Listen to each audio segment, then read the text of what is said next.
This story is exactly about what you don't expect when someone calls you and says your order has arrived. My name is Stas. I'm 26, and for almost 2 years now, I've worked at a pickup point. I won't name the marketplace. I think you understand exactly which service. I mean, there are thousands like it across the country, at least one in every courtyard. Ours is small, about 30 square meters, squeezed between a shawarma stand and an abandoned pharmacy on the ground floor of a panel building. I work one day on, 2 days off. My shift partner is Aunt Valia. She's about 50. Been working there almost since the place opened. The job honestly isn't much. You scan a barcode, find the cell, hand it over, take the return, and in the evening receive the new shipment. Sometimes there are difficult customers who want to rip open the box right at the counter to make sure everything's intact. Sometimes there are couriers who show up at 3 in the morning, even though delivery is supposed to end by 11.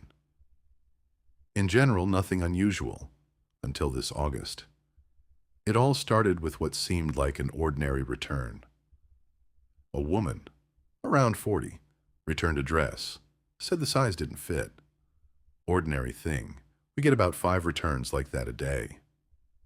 I took the box, scanned the barcode for the report, and the terminal threw an error. Not item not found, but something else. Order issued. March 14th, 2019. I checked the barcode again. The same one, everything matched. Except this pickup point physically didn't exist in 2019. We only opened 3 years ago. I showed the terminal to my shift partner. Aunt Valia just shrugged. The system glitches.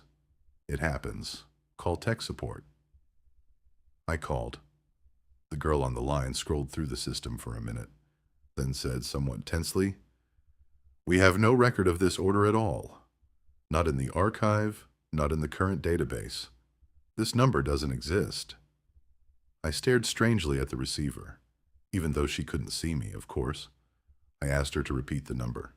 She confirmed the exact same barcode that was on the box in my hands. I chalked it up to a bug. Forgot about it. Programmers mess things up sometimes. It happened again about 3 days later, this time with an order for pickup. A notification came in that a client, Ivanov NC, could collect a package. Standard cell, standard box, nothing special except one thing.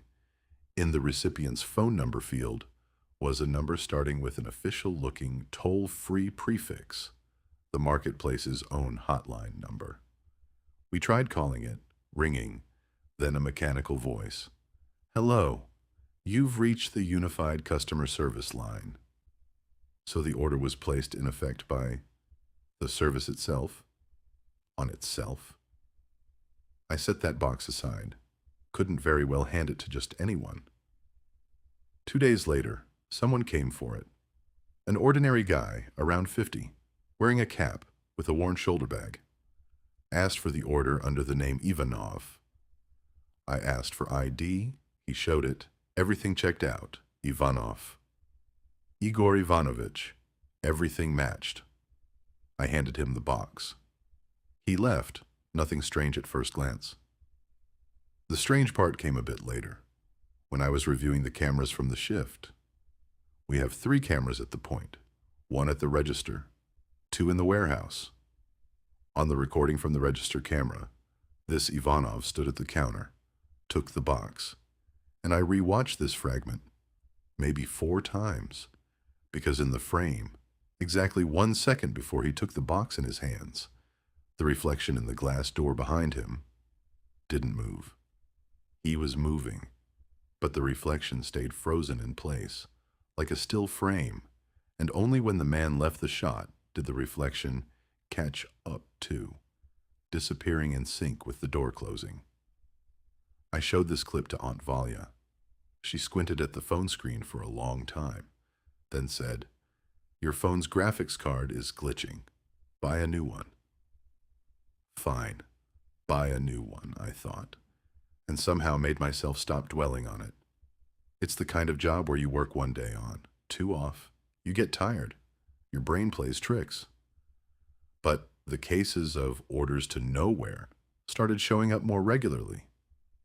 Once a week, then once every 3 or 4 days. Always the same pattern. The recipient's phone number either didn't exist, or belonged to some official service, or, worst of all, belonged to our own pickup point.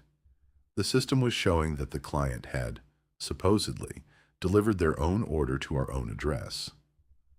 I started writing down the dates and box numbers in a notebook, just to keep from losing my mind and to confirm this wasn't just my imagination. Over a month, 11 such cases had piled up. During one of the night shifts, I get some night shifts occasionally. When a big shipment comes in, I decided to physically check one of the stuck boxes. The very first one, from the woman with the dress, with the 2019 date. We'd never managed to send it back to the warehouse. The system refused to accept it for disposal, as if it didn't exist in the database at all, even though the box had physically been sitting on the shelf for almost a month. I opened it. Inside, not a dress. Inside was a stack of receipts, dozens, maybe hundreds of sheets, all in the same handwriting, not printed, handwritten even as if drawn with a ruler. On every receipt, the same phrase, repeated over and over. Received in person, no complaints. And a signature. The same signature on every single sheet, but without a name spelled out. Just an ornate squiggle, looking at once like the letter S and something like a snake coiled into a ring. My hands, honestly, started shaking. I closed the box, shoved it back onto the shelf, went to the break room to make tea. Anything to occupy my mind. And standing there by the kettle, I heard it. A ring. The landline, the service phone we use for contact with the delivery service. At 2 a.m. I picked up. Silence. Then, breathing. Calm. Even as if someone were deliberately breathing right into the microphone. I asked, "Hello, who is this?" And a voice, male, calm, without any malice in the tone, answered, "Come get the package. It's mine. I'll be there soon." And hung up. I checked the call log on the phone. Incoming call. Number unknown. Duration. 12 seconds. So the call really happened. It wasn't my imagination. I called Aunt Valia, woke her up in the middle of the night, told her everything about the receipts, about the call. She was quiet on the line for a long time, then said quietly, "Listen, I never told you, because honestly, I'd forgotten myself. There was a story like this 5 years ago, back at the old address before your time. An employee went missing, right off shift. The cameras caught him stepping outside for a minute, helping a courier carry something, and he just never came back. Police searched, found nothing. The case is still open."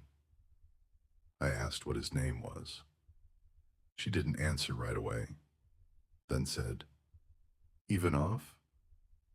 "Igor." The same Ivanov who came for the box with the toll-free number. After that conversation, I couldn't stay alone in the break room anymore. I locked the front door, even though, by policy, it's supposed to stay open until the end of the shift. Didn't care. Figured I'd deal with management later, if it came to that. The lights in the sales floor cut out, abruptly, like someone flipped a switch, even though the power isn't supposed to go out on site at night. There's an autonomous panel with a UPS. The emergency lighting didn't kick in either. My phone, no signal. None at all. Not just no internet, but literally not a single bar. as if we'd ended up inside a lead bunker.